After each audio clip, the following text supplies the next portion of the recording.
네, 김영환입니다. 오늘도 같이 말씀 묵상하겠습니다. 사람은 두 가지 면을 가지고 있죠.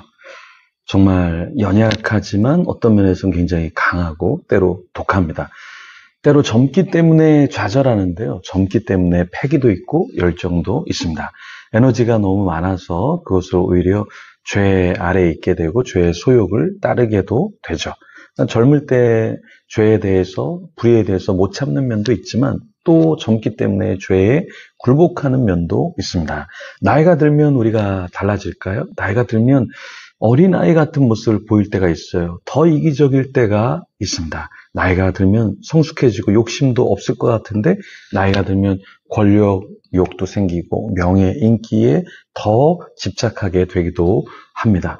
우리는 늘 두 가지 면을 소유하고 있죠. 근데 시간이 없는데도 죄를 짓고요. 시간이 많은데도 하나님이 기뻐하시는 일에 시간을 들이지 않기도 합니다. 그저 바쁘고 분주하게 살죠. 우리가 하나님 앞에 어떻게 살아야 하나님 기뻐하시는 삶을 살 수 있을까요? 우리가 에너지, 가진 모든 것을 쏟아부었을 때 하나님이 기뻐하시는 것, 그것이 무엇일까? 이것을 좀 고민하면 좋을 겁니다. 우리 사도 바울은 12절에 우리에게 이렇게 권면합니다.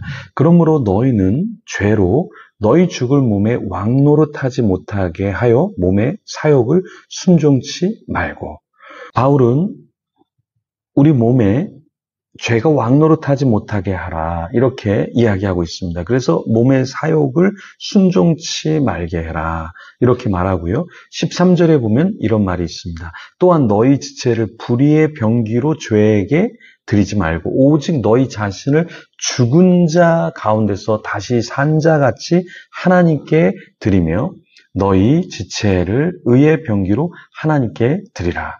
바울은 우리의 지체, 몸을 하나님 앞에 의의 병기로 드리라 이렇게 이야기하고 있어요.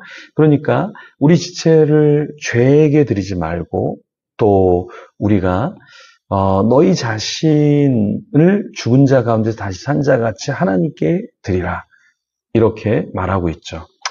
바울이 왜 이렇게 말하는 걸까요? 우리는 끊임없이 죄와 연합하고 악과 연합할 수 있다라는 거예요. 그런데 우리가 그리스도와 함께 연합하면 그런 것과 연합하지 않고 하나님이 기뻐하시는 삶을 산다라는 것이죠.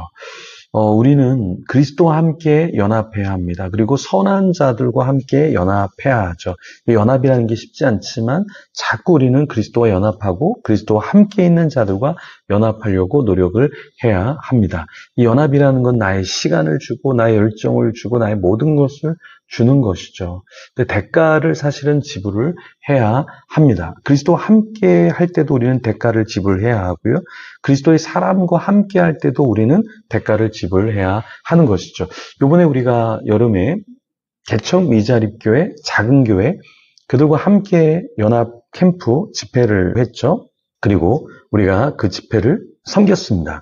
그런데 우리에게는 참 많은 대가를 지불해야 했죠. 재정적으로도 감정적으로도 시간적으로도 체력적으로도 많은 사실 대가를 우리는 지불해야 했습니다.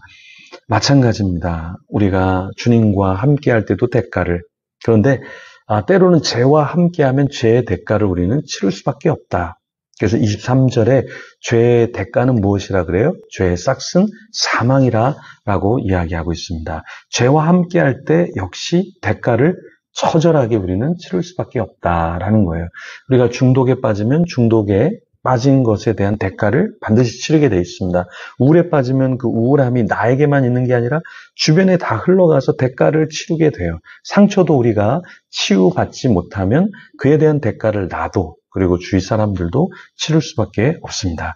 죄라는 것은 무엇보다 단절입니다. 하나님과의 단절, 이웃과의 단절, 나와의 단절, 그리고 자연과 이 세상과의 단절이라는 거예요. 그래서 우리는 이 대가를 치르지 않도록 날마다 우리 자신을 하나님께 드리고 예수 그리스도와 연합해야 한다라는 것입니다. 이 영생의 선물을 가진, 이 복음을 가진 우리는 어떤 삶을 살아야 될까? 제가 한 지체가 소셜 네트워크에서 가져온 그림, 메시지를 이렇게 읽었는데요. 이런 내용이 있었습니다. 한 사람이 하나님과 인터뷰를 한 내용인데요. 여러 가지 너무나 귀한 내용이 있는데 그 중에 제가 기억에 남는 것은 이런 거예요. 한 사람이 현재를 살면서 미래를 위해 현재를 잃어버리고 사는 거예요. 현재를 사는데 미래를 생각하니까 미래를 생각하면서 현재는 다 중요하게 여기지 않고 다 잃어버리는 거죠.